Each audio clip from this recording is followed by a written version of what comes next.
Atenção, vídeo longo. Só assista se tiver interesse realmente sobre o assunto. Pecado de morte. Esse é um dos temas mais polêmicos e controversos do meio cristão, principalmente da Congregação Cristã no Brasil, ao qual eu faço parte. Muitos não sabem, acredito até que nunca ouviram falar, principalmente os irmãos da Congregação Cristã no Brasil, existem duas linhas cristãs de pensamento no âmbito teológico, o calvinismo e o arminianismo. São duas correntes de pensamento dentro do cristianismo que tentam explicar a relação entre a salvação e a soberania de Deus e o poder de escolha do homem. O calvinismo se concentra na soberania de Deus. Já o arminianismo, ele foca mais no livre-arbítrio. Mas a Bíblia fala sobre as duas coisas. A nossa amada Congregação Cristã no Brasil, por não termos teologia sistemática e nem um estudo uniformizado das Escrituras, não temos formalidades de concepções em certos assuntos bíblicos. Em nossas interpretações bíblicas, metade arminianista e metade calvinista. Em uma oportunidade, em outro vídeo, eu falarei sobre esse assunto. Mas pelo lado arminiano da congregação, nós cremos na perca da salvação. Sim, uma pessoa salva em Jesus Cristo, ela pode decair de um estágio de glória e favor na presença de Deus por uma situação degradante e desfavorável perante o Criador. Já os calvinistas, que não é o caso da Congregação Cristã no Brasil, acreditam que o cristão nunca, em hipótese alguma, perde o direito da salvação. Uma vez salvo, salvo para sempre. Mesmo que ele pratique toda sorte de pecados mais horrendos na presença de Deus, o cristão jamais perde a salvação. Mas a Bíblia nos mostra que o cristão pode sim perder o direito da salvação e o direito da vida eterna em glória nos céus. Veja alguns versículos que falam sobre a perda da salvação, que o cristão pode vir a perder o direito da salvação. Se alguém não estiver em mim, será lançado fora, como a vara, e secará e os colhem, e lançam no fogo e ardem. Evangelho de João, capítulo 15, verso 6. Mas aquele que perseverar até o fim, será salvo. Mateus 24, 13. Eis que venho sem demora, guarda o que tens, para que ninguém tome a tua coroa. Apocalipse 23, versículo 11. Porque nós temos tornado participantes de Cristo, se é que guardamos firmes até o fim a nossa confiança inicial. Hebreus capítulo 3, verso 14. Aquele, pois, que cuide estar em pé, olhe, não caia. 1 Coríntios capítulo 10, versículo 12. Todos estes versículos nos dão uma noção que o cristão sim, de alguma forma, pode vir a perder a salvação. Aqui nesse vídeo eu não estarei dando a posição oficial da Congregação Cristã no Brasil, e nem uma interpretação íntima da minha parte. Mas sim, eu vou falar aqui o que a Bíblia verdadeiramente diz sobre o pecado de morte.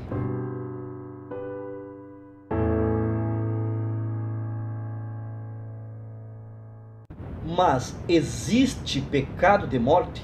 Você irá se surpreender com a minha resposta. Mas não.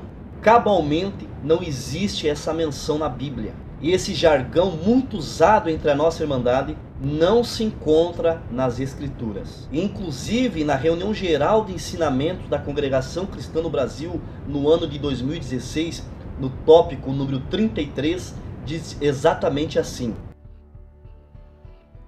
pecado. Não consta na Escritura a expressão pecado de morte.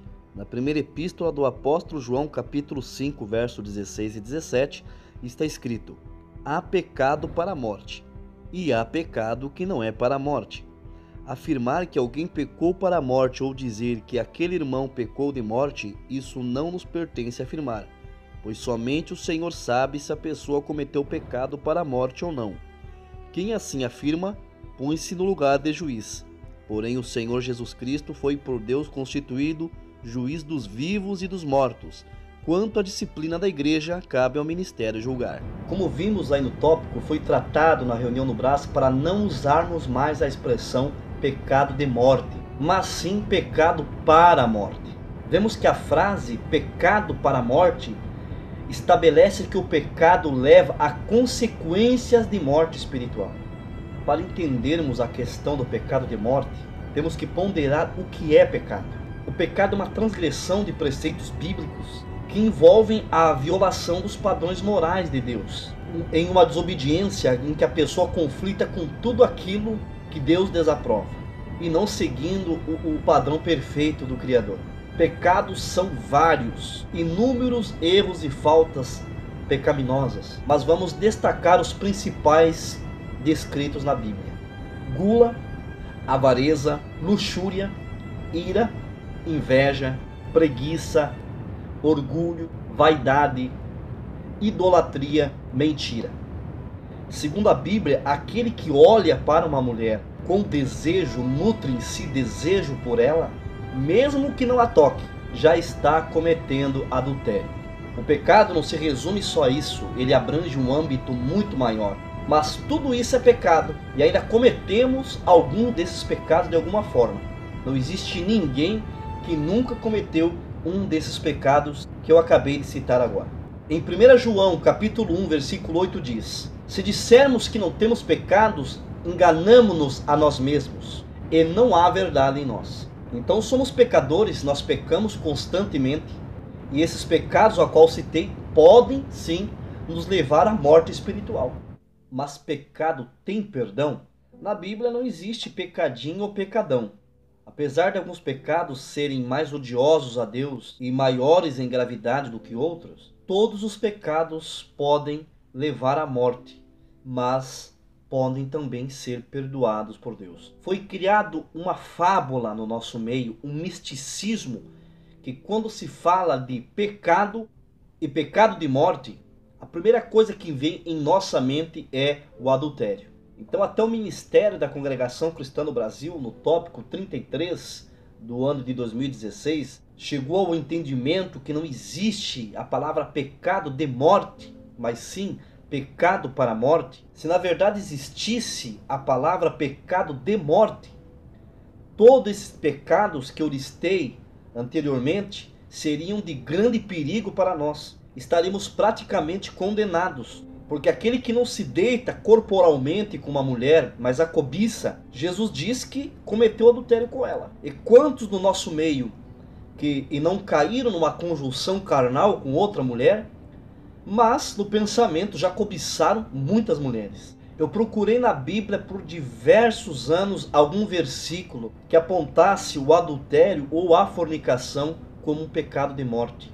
Mas acabei sendo obrigado a acreditar no que a Bíblia diz, que o único pecado mortal e fatal, que não tem perdão em hipótese alguma, é a blasfêmia contra o Espírito Santo e a apostasia, ou também morrer pecando deliberadamente, seja qual for o pecado, morrer sem se arrepender.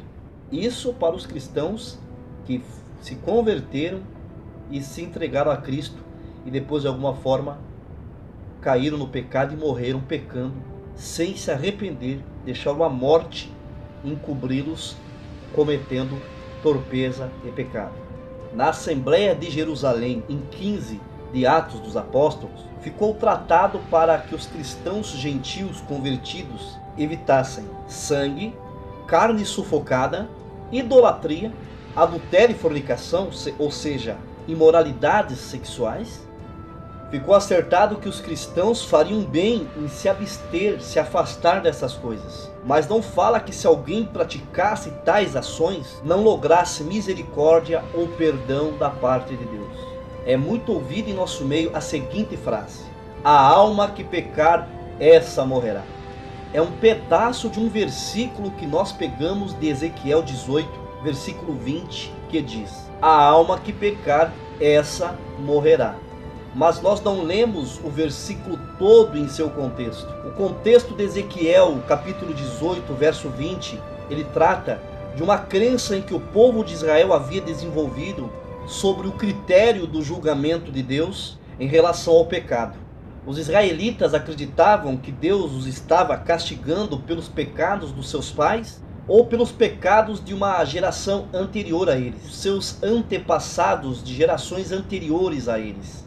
Mas Deus, pela sua justiça, ele responsabiliza cada um pelos seus atos. Olhe só o que todo o versículo diz: a alma que pecar, essa morrerá. O filho não levará a iniquidade do pai, nem o pai levará a iniquidade do filho. A justiça do justo ficará sobre ele, e a impiedade do ímpio cairá sobre ele. Acima diz: a alma que pecar, essa morrerá. A Bíblia se refere diversas vezes à alma como pessoas físicas, seres humanos. O versículo diz que cada pessoa morreria pelos seus próprios atos, pelo seu próprio pecado. O salário do pecado, a paga do pecado naquela época era a morte, e morte física. Os pecadores morriam por apedrejamento. Então o contexto todo fala de morte física e não de morte espiritual. Uma observação: em todo esse capítulo de 18 de Ezequiel, não define ali a espécie de pecado. Pode ser qualquer pecado daquela lista que citei anteriormente. Também, quando o apóstolo Paulo, em uma das suas epístolas, citou que o salário do pecado é a morte, ele se refere também que todos morrerão em consequência do pecado que se originou do nosso primeiro pai, Adão. Outro texto muito usado para aqueles que falam sobre o pecado de morte é Hebreus capítulo 10, do versículo 26 ao versículo 28. No versículo 26 diz: porque se pecarmos voluntariamente, depois de termos recebido o conhecimento da verdade, já não resta mais sacrifício pelos pecados. Lendo este versículo, o autor ele não falou o gênero de pecado, mas dá a entender que o autor está falando da transição da lei, dos rituais da lei do judaísmo para a nova aliança, que é a graça de Jesus Cristo. A troca da antiga para a nova aliança. Ele enfatizou ali que o sacerdócio de Cristo era superior ao sacerdócio dos sacerdotes israelitas, e que o novo era mais eficaz que o antigo. E muitos estavam querendo abandonar o evangelho e retornar para as práticas do judaísmo. Estavam querendo deixar de se congregar, de se reunir e voltar para trás. Veja o que o versículo 25 diz: não deixando a nossa congregação, como é costume de alguns, antes admoestando-nos uns aos outros, e tanto mais quando vedes que se vai se aproximando aquele dia. Então essa prática de deixar o evangelho, a graça de Cristo, retornar para o judaísmo, se caracterizava como apostasia da fé. E a apostasia é um pecado gravíssimo, que geralmente aquele que se torna apóstata da fé, ele se torna um blasfemador do Espírito Santo, como muitos que vemos que saem da congregação cristã no Brasil e depois vem em público dizendo que a congregação cristã é satânica, que a congregação cristã no Brasil não é de Deus, que a palavra pregada na congregação cristã é da carne, não é Deus que fala na boca dos servos de Deus, que Deus não fala com ninguém, que essa obra é tudo mentira, e começa a atribuir muitas vezes algo que Deus está operando como sendo obra de Satanás. Isso é uma blasfêmia contra o Espírito Santo. Então a apostasia é abandonar a fé, renegar a verdade, descrer da existência de Deus, da obra redentora e expiatória de Jesus Cristo, e ficar inimigo da obra de Deus. Então o contexto de Hebreus 10 fala da antiga aliança e de um pecado voluntário, que pode fazer que o cristão não tenha o direito de perdão. Então o que tudo indica no capítulo 10 de Hebreus, que esse pecado voluntário, que não existe mais sacrifício por ele, seja o pecado da apostasia. E a apostasia era o pecado que muitos estavam praticando naquela época. Em Hebreus capítulo 6, do versículo 4 ao 6, também diz: é impossível, pois, que aqueles que uma vez foram iluminados e provaram o dom celestial, e se tornaram participantes do Espírito Santo, e provaram a boa palavra de Deus, e os poderes do mundo vindouro, e caíram, sim, é impossível outra vez renová-los para o arrependimento, visto que, de novo, estão crucificando para si mesmos o Filho de Deus, expondo à ignominia. Mais uma vez, esse versículo, ele não fala qual tipo de pecado, não, nem no capítulo 10 de Hebreus. E nem no capítulo 6 aos Hebreus ele fala que é pecado de adultério.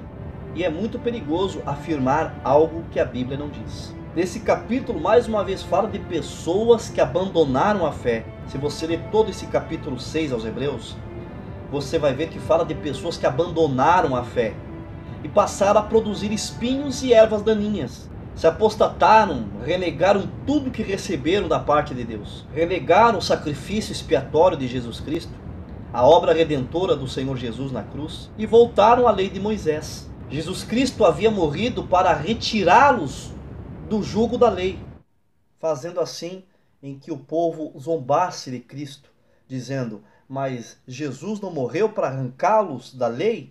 Agora não estavam em Cristo, agora voltaram para a lei? E esse versículo cabe muito bem nos nossos dias. Quantos têm se apostatado da fé?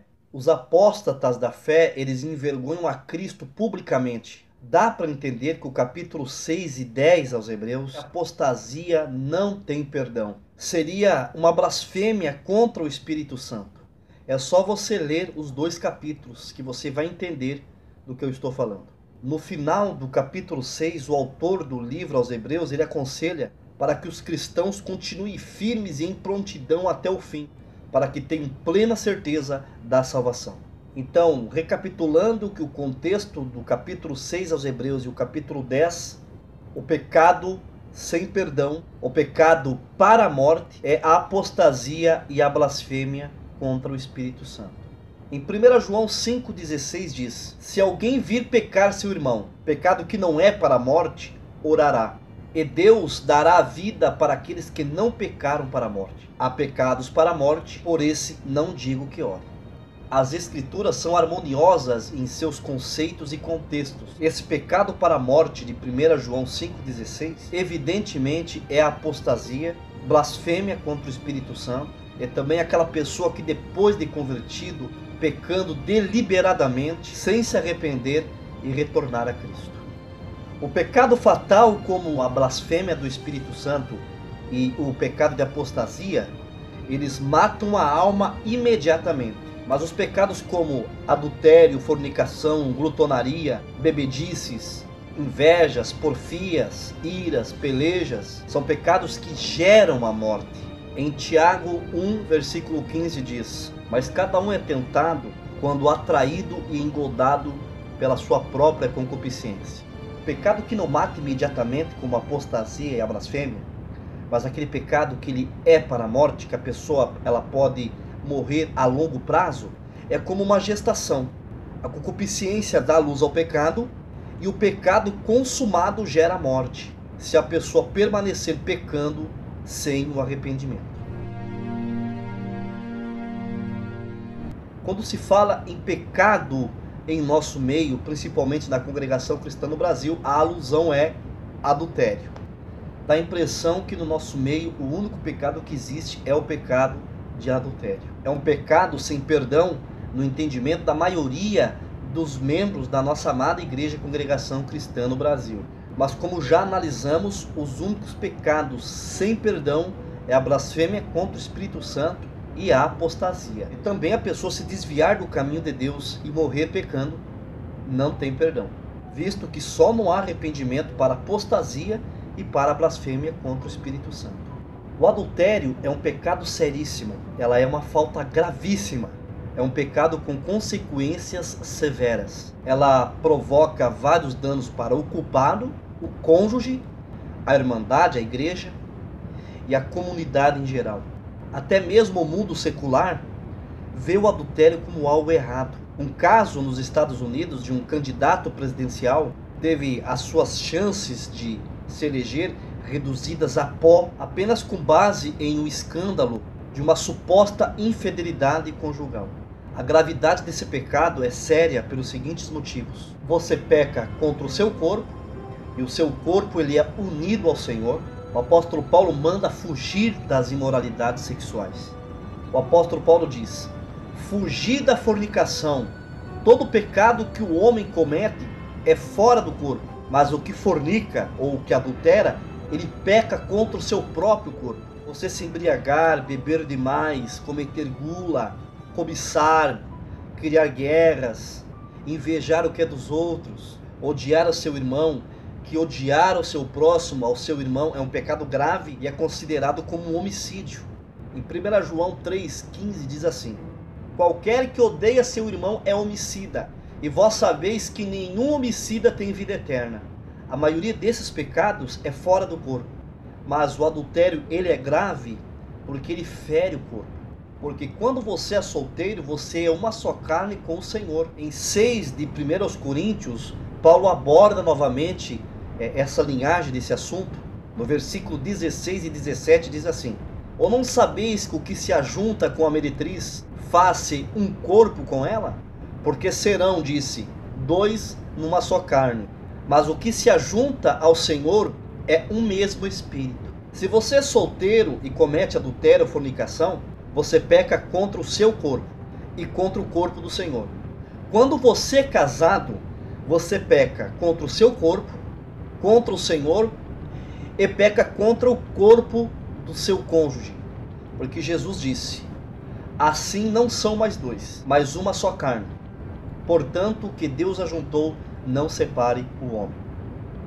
Você viu a gravidade de você colocar um outro corpo fora do seu casamento? Você vai introduzir um corpo estranho naquele corpo ao qual o Senhor uniu? Essa é a gravidade do pecado de adultério. E ainda que quando alguém cai em adultério, ele peca também contra a igreja em todo. Porque o cristão, ele é membro de um corpo de Cristo. Então a igreja, ela é o corpo de Cristo. Então os fiéis reunidos é o corpo de Cristo. Como eu falei até agora, eu não estou tirando a gravidade, o peso das consequências do pecado de adultério e junto a eles o pecado de fornicação. Mas como nós vimos até agora, o adultério ele não é em si um pecado de morte, mas é um pecado para a morte. Vocês viram que nesse tópico da reunião geral da CCB no Brasil em 2016, os anciãos orientaram a Irmandade a não usar de julgamentos com aquele que adulterou, dizendo que esse ou aquele pecou de morte, sabendo que só o Senhor sabe aquele que pecou para a morte ou não. E no tópico ainda diz que quem afirma isso, ele se põe em lugar de juiz. Jesus Cristo que foi constituído juiz dos vivos e também dos mortos. Hebreus capítulo 3, verso 14 diz: venerado seja entre todos o matrimônio e o leito sem mácula. Porém, aos que se dão à prostituição e aos adúlteros, Deus os julgará. Vocês leram nesse versículo que quem adulterou já está condenado? Diz explicitamente que Deus os julgará. Deus pode julgá-los enquanto eles estiverem em vida, antes da sua morte, se eles se arrependerem, buscarem por perdão e mostrarem um arrependimento genuíno, ou Deus pode julgá-los no dia do juízo final, após a ressurreição. O mesmo critério e conceito que Deus tem sobre o pecado, desde o Éden, desde o pecado que se originou no Jardim do Éden, o mesmo conceito e critério de Deus é o mesmo até os dias de hoje. Afirmarmos que Deus não perdoa um adultério é colocar em dúvidas a palavra de Deus. Ou será que Deus mudou? O mesmo Deus que recebeu a humilhação de Davi é o mesmo Deus de hoje, ele não mudou. E o adultério de Davi, ele foi o adultério, o pecado mais nojento que se tem dentro da Bíblia. Porque Davi, tendo várias esposas, ele cobiçou a única mulher do seu soldado Urias. E fez com que Urias ficasse na linha de frente de uma batalha, ordenou que os soldados recuassem e deixassem ele na linha de frente para que ele fosse morto na batalha. E Davi pudesse ficar com a viúva de Urias, que é a Betseba. O pecado de Davi trouxe a ele consequências horríveis, como traz até hoje na vida daquele que adultera. Mas a humilhação de Davi mexeu e tocou com o íntimo de Deus, mexeu nas entranhas de Deus. Nesse contexto de perdão de pecado, digo, pecados cometidos por cristãos já batizados.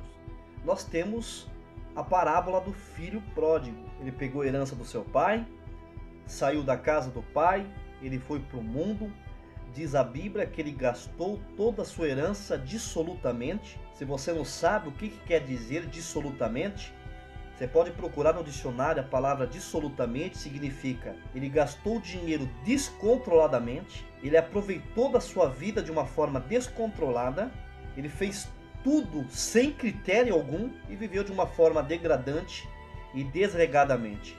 Se for pegar todos esses conceitos que é a palavra dissolutamente, nós podemos entender que o filho pródigo, ele fez tudo que tinha direito no mundo. E quando ele voltou, ele pediu perdão ao pai, o pai o perdoou e fez uma festa. E no final da parábola diz que quando um pecador se arrepende, é feito festa nos céus. E alguém acha, até em batismos nós vemos alguns irmãos falar que quando um pecador se batiza e se arrepende, tem festa nos céus. Mas a parábola do filho pródigo não está falando de pecadores que não conheciam a Cristo e se arrependeram. Está falando de cristãos que largaram a casa do Pai. Antes de nós conhecermos a Cristo, nós não éramos filhos. Nós nascemos em condição de pecado e quando nós nascemos desfiliados da condição de filhos. Não diz a palavra de Deus que Jesus Cristo nos adotou a Deus como filhos? Nós voltamos a ser filhos de Deus através de Jesus Cristo?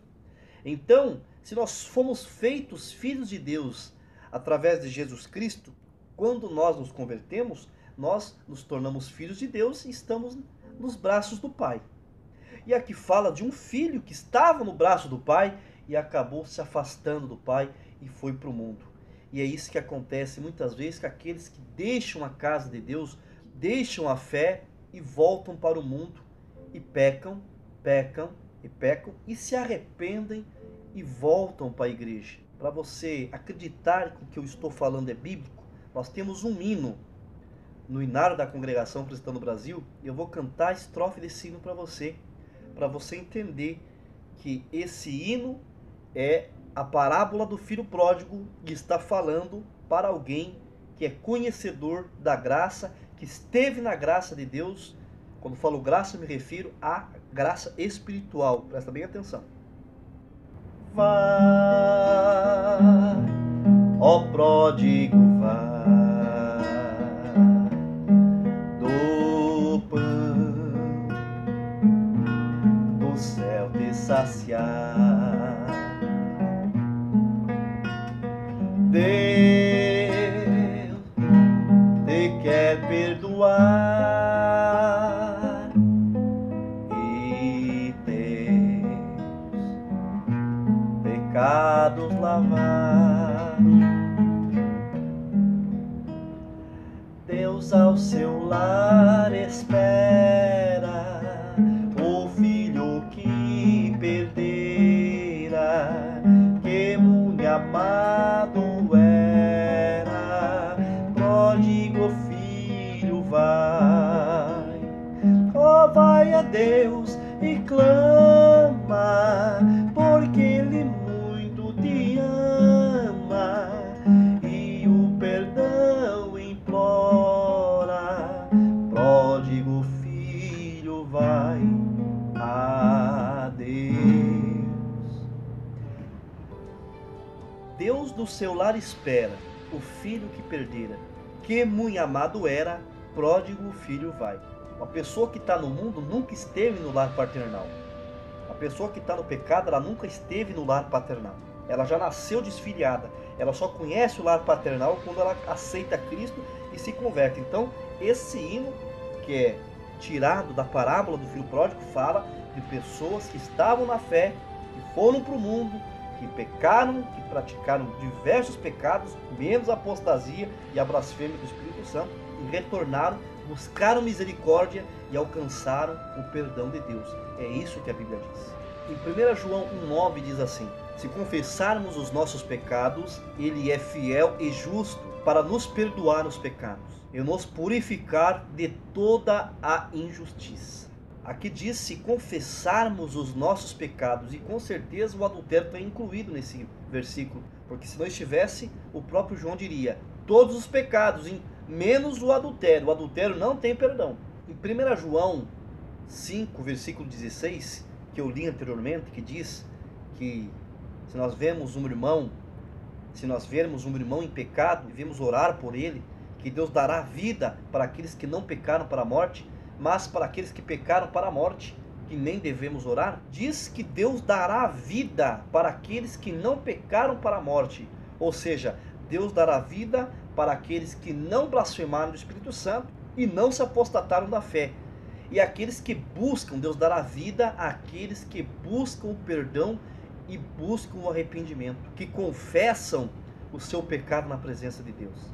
Nós não devemos orar para aqueles que pecaram para a morte, ou seja, que blasfemaram do Espírito Santo, que se apostataram da fé, e aqueles que se desviaram e foram para o mundo e se atolaram no pecado. E quando você fala, volta a congregar, Deus pode ter misericórdia, eles falam, não quero mais saber de ser crente, não quero mais saber de ser cristão. Esses, a palavra diz que não devemos orar por eles. Mas aqueles que pecaram, seja de adultério ou qualquer outro tipo de pecado, e que eles buscam o perdão e o arrependimento, nós devemos pedir a Deus que Deus os restitua e que Deus lhes dê vida, ter misericórdia e lhes dar o direito da salvação. Deus pode dar vida sim. A Bíblia diz que Deus pode dar vida sim àquele que cai em pecado e se arrepende. Negar isso seria negar o principal objetivo de Deus e de Cristo, que é a misericórdia e o perdão. Jesus disse, todo aquele que o Pai me dá, virá a mim, e o que vem a mim, de maneira nenhuma o lançarei fora. A pessoa que está em Cristo e que ele cai em pecado, mas ele se arrepende e volta, pode alcançar perdão de Deus sim. No caso do adultério, em Hebreus fala que Deus os julgará. Com certeza a pessoa que pecou e se arrependeu e quiser voltar para os braços de Cristo, ele disse que não jogará fora. Você parou para pensar que tem muitos que nascem só da água e não nascem do Espírito? Quando Jesus falou com Nicodemos, ele disse, aquele que não nascer da água e do Espírito jamais poderá ver o reino dos céus. Agora, se a pessoa só nasceu da água, que é o batismo, e não nasceu do Espírito, que é a conversão, não pode morrer. Porque quem nasce morre, não é assim? Como que uma pessoa que não nasceu pode morrer? Se só nasceu da água e não nasceu do Espírito, ou seja, não teve um encontro genuíno com Deus, não fez uma amizade com Jesus Cristo e com o Criador, não pode morrer ou pecar de morte, como muitos dizem. E principalmente no meio da mocidade, no meio dos jovens, muitos se batizaram, pecaram sem entendimento ou sem conversão. Eu vi muitas pessoas que adulteraram e sofreram e sofrem amargamente, mas continuaram e continuam lutando pela salvação. E muitas dessas pessoas eu vi com meus próprios olhos que se arrependeram, buscaram perdão e alcançaram o perdão de Deus, e muitos receberam até dons espirituais e manifestam nelas frutos de arrependimento e deram e dão provas de que Deus as perdoou. Na minha caminhada na fé, eu vi muitas pessoas que apedrejaram aqueles que caíram em adultério, os chamando de pecadores, pecadores de morte, até mesmo a sigla PM, pecador de morte, caídos da graça. Mas quando alguém da família desses julgadores caíram também em fornicação ou em adultério, aí eles diziam, Deus tem misericórdia de quem peca, Deus perdoa, Deus tem poder de perdoar. Através da humilhação, Deus tem misericórdia. É só sentar lá no último banco e escutar a palavra. Fica dentro da casa do Pai, escuta a palavra, Deus pode salvar. Só se tem misericórdia em quem cai em um pecado de adultério, ou alguém bem próximo da família passou por esse processo. A disciplina, como nós lemos no tópico 33 de 2016, que veio do Brás, fala para não julgarmos aqueles que caíram em pecado, não se colocarmos como juízes, e diz no final que a disciplina cabe ao ministério executar, e é bíblico. A disciplina tem que ser estabelecida na igreja, porque essa disciplina bíblica de colocar a pessoa que transgrediu no banco, para ela sentir o peso do seu erro, ajuda o transgressor a reconhecer o seu pecado, o seu erro, buscar humilhação, ajuda a preservar a igreja de que alguém caia na mesma situação, A irmã ou irmão disciplinado que se humilha e decide continuar na congregação não deve ser tratado como leproso ou alguém que possui uma doença infecto-contagiosa. A família dessa pessoa que transgrediu deve ser alvo de atenção por parte do ministério, porque eu já vi diversas famílias destruídas por conta de desprezos e julgamento por parte de muitos. Alguém citou para mim Provérbios 6, versículo 32, que diz que o homem que comete adultério com uma mulher não tem sabedoria nele, ele destrói a sua alma. Em algumas traduções, vocês veem aqui que eu tenho algumas traduções ela vertem esse versículo de Provérbios, versículo 6:32, dizendo: o homem que comete adultério está se destruindo a si mesmo. Não fala nesse versículo que o homem se destrói imediatamente, que o homem está destruído. Fala que o homem está se destruindo a si mesmo. Quer dizer que aquele que vai para o pecado, que cai lá no pecado, no adultério, em vários outros pecados, ele está se destruindo a si mesmo. Enquanto a vida, a esperança. Se o homem buscar arrependimento, Deus pode alcançar uma mão de misericórdia. Perdão ou condenação estão na peneira de Deus. Se dissermos que não temos pecado, enganamo-nos a nós mesmos e não há verdade em nós. 1 João capítulo 2, verso 1 diz: filhinhos, não pequeis, mas se alguém pecar, temos um advogado, que é Jesus Cristo, que é propiciação pelos nossos pecados e do mundo inteiro. Então nós pecamos diariamente e nós temos um advogado, que é Jesus Cristo.